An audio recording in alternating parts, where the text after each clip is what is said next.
ایک قادیانی سے جب میں نے اس معاملے پر بحث کی ہے تو جو سورہ بقرہ میں آیا ہے فَبُہِتَ الَّذِي كَفَرَ، تو میری دلیل کے آگے وہ بالکل مبہوت ہو کر رہ گیا، دائیں بائیں بغلیں جھانکنے کے سوا کچھ نہ رہا۔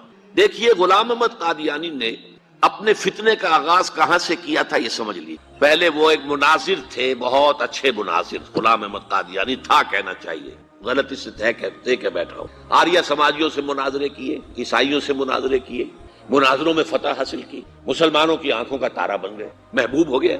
اس کے بعد اس نے ایک فتنہ چھوڑا، ایک شوشہ چھوڑا، نبوت اور وحی تو رحمت ہے، رحمت کیسے بند ہو سکتی ہے؟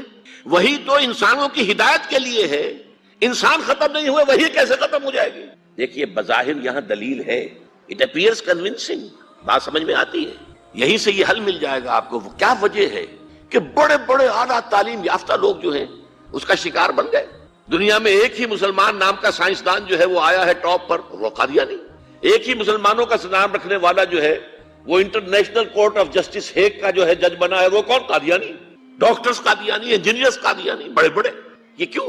یہ بات ایسی تھی کہ جو بظاہر دل کو اپیل کرتی ہے کہ جب حضرت آدم سے کہا تھا اما یاتینکم منی ھدی فمن تبع ھدایا فلا خوف علیہم ولا هم یحزنون، انسانوں کی ہدایت کے لیے وحی کا راستہ کھولا گیا۔ ابھی انسان ختم نہیں ہوئے، وحی کا کیسے دروازہ بند ہو جائے گا؟ اجرائے وحی کا پہلے شوشہ چھوڑا، اور جب وحی جاری ہے تو نبوت جاری ہے، لہذا پھر آخر میں آ کے نبوت کا دعویٰ کر دیا۔ اس نے ایک مسئلہ اور استعمال کیا، یہ اصل میں چالاک اور ہوشیار لوگوں کے معاملات ہوتے ہیں۔ عوام الناس کی نفسیات کو متاثر کرنے کے لیے ایک اور شوشہ چھوڑا۔ دیکھو یہ کیسے ہو سکتا ہے؟ ہمارے نبی حضرت محمد صلی اللہ علیہ وسلم وہ فوت بھی ہو گئے، دفن بھی ہو گئے، زیر زمین دفن ہے، اور عیسیٰ ابن مریم وہ آسمان پر اٹھا لیے گئے، وہ آسمان پر ہے، کیسے ہو سکتا؟ اب عام مسلمان کے لیے اس میں بھی ایک اپیل کہ اس میں تو گویا کہ ثابت ہوا کہ حضرت عیسیٰ ابن مریم جو ہے وہ افضل ہو گئے محمد سے صلی اللہ علیہ وسلم۔ یہ ہیں وہ چیزیں کہ جن سے حالانکہ افضلیت کا اس سے کوئی تعلق نہیں۔ اصحاب کہف اگر 300 برس تک سوتے رہے تو اس میں کون سی افضلیت ہو گئی؟ کوئی افضلیت کا سوال نہیں۔ اس اعتبار سے حضرت عزیر کو اگر 100 برس تک مردہ رکھ کر اللہ نے دوبارہ زندہ کر دیا، کون سی افضلیت اس میں ہو جائے گی؟ اللہ کی قدرت ہے، اللہ کر سکتا۔ لیکن عام آدمی کو اپیل کرنے والی باتیں ہیں، لہذا اس نے شوشہ چھوڑا کہ نہیں یہ غلط ہے، یہ مولویوں کے ڈھکوسلے ہیں، یہ قرآن مجید میں صراحت کے ساتھ نہیں ہے، یہ حدیثوں کے اندر ہے، حدیثوں کے بارے میں جو ہے وہ ہم اطمینان نہیں کر سکتے کہ حضرت مسیح جو ہے وہ سولی نہیں چڑھائے گئے، وہ سولی چڑھائے گئے، وہ فوت نہیں ہوئے، البتہ زخمی ہو کر وہاں سے اتار لیے گئے تھے، پھر ان کا علاج معالجہ ہو گیا، پھر وہ علاقہ چھوڑ کر کشمیر میں آ گئے، یہاں آ کر ان کا انتقال ہو گیا، یہاں دفن ہوئے، یہاں کشمیر میں ان کی قبر بھی موجود۔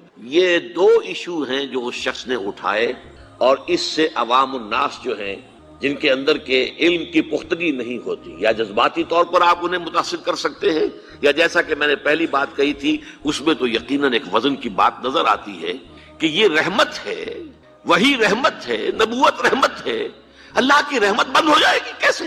اب اس کا جواب ہے یہاں۔ میں نے اس قادیانی سے کہا کہ مجھے یہ بتاؤ کہ کیا تم یہ مانتے ہو کہ اللہ کی ہدایت قرآن میں کامل ہو گئی؟ انہوں نے کہا ہاں ہم مانتے ہیں، ہدایت کامل ہو گئی۔ میں نے کہا کیا تم یہ مانتے ہو کہ قرآن محفوظ ہے، اس میں تحریف نہیں ہوئی؟ کہ ہاں مانتے ہیں قرآن محفوظ ہے، اس میں تحریف نہیں ہوئی۔ پھر میں نے کہا مجھے منطقی وجہ بتاؤ، پھر اس وحی کی کھڑکی کو کھلے رکھنے کا فائدہ کیا ہے؟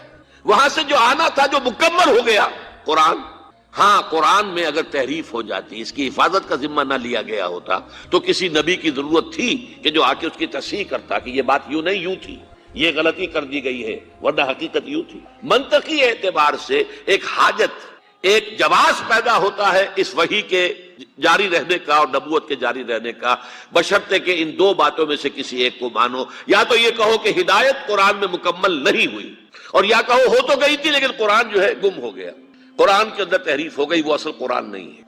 یہ دونوں باتیں نہیں مانتے تو مجھے بتاؤ عقلی اعتبار سے، منطقی اعتبار سے کہاں کوئی جواز پیدا ہوتا ہے اس کھڑکی کو کھلے رکھ دے؟ فَبُہِتَ الَّذِي كَفَرَ، جیسا کہ میں نے پہلے آپ کو بتایا، بالکل مبہوت ہو گیا کہ واقعتاً آپ کی دلیل بہت مضبوط۔ تو یہ پہلی بات ہوئی، پہلا مظہر نبوت کی تکمیل کا کیا ہے کہ وہ ہدایت، فلسفیانہ ہدایت، ایمان کی ہدایت، فکری اور نظری ہدایت جو اللہ تعالیٰ نے انسانوں کو دینی تھی وہ قرآن میں مکمل ہو گئی۔